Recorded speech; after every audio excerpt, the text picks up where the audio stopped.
The best console commands you need for CS2, including updated and new commands as of 2026. Starting with the first thing that you need to do is enable developer console on your game settings, of course, and after that let's start with the radar. CL radar scale dynamic is a command that Valve added recently, which I've been using since it dropped, and it's very good. It basically makes the radar grow or shrink to include your teammates and stuff like the C4. I absolutely love it. You can also just come here on settings and activate it, and you can change other radar settings as well, but this is personal preference. And now we're going over to the op commands. First, you can change the width of your sniper's crosshair by writing this command and adjusting the value. I personally like to use it at 2 and I'm a main opper, but you can set it to 100 if you want. It looks great in my opinion.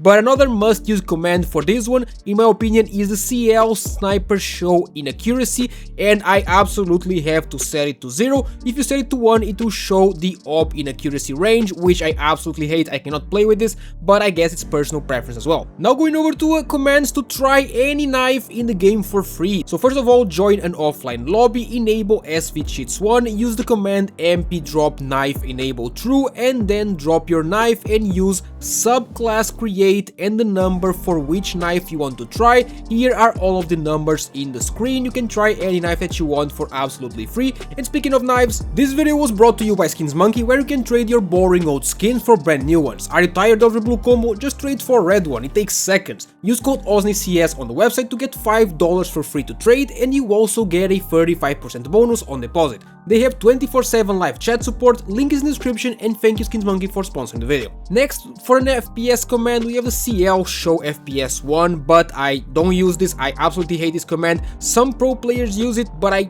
just don't like it at all. So what I like to do is go on settings, search for telemetry, and pick these settings. After that, the game will show you your FPS as well as your ping and frame time, and it's just very clean in the corner instead of a huge ass number in the middle of the screen. And now commands to sort of make skins and the game look better. You know how some skins are very bright in CS2, if you want to make them darker like they were in CSGO, you can use the command R full screen gamma and adjust the number to what you want. Keep in mind that this affects the whole game and not just skins. It would be nice if Valve made a command similar to this, but just for skins.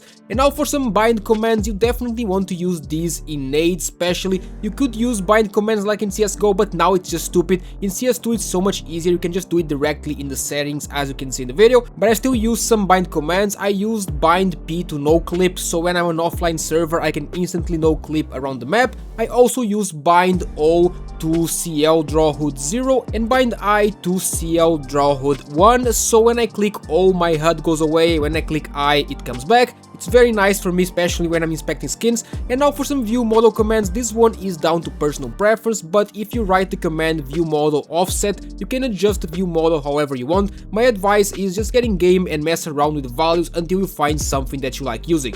And now for a command to hide noise. This is basically a command that I've been using since the CS2 beta dropped, and it is R show build info 0, and it just takes away the very annoying text at the corner of your screen. I absolutely have to use this one, otherwise I will get distracted. And some commands for after the game ends. Instead of pressing escape and exit into the menu, I always use the disconnect command, which makes you go to the lobby instantly, or you can use the quit command if you want to exit the game altogether. It is much faster than using the menus. If there's any commands that you're using that I missed, let me know down in the comments. And that is for this video. Subscribe for daily CS2 content.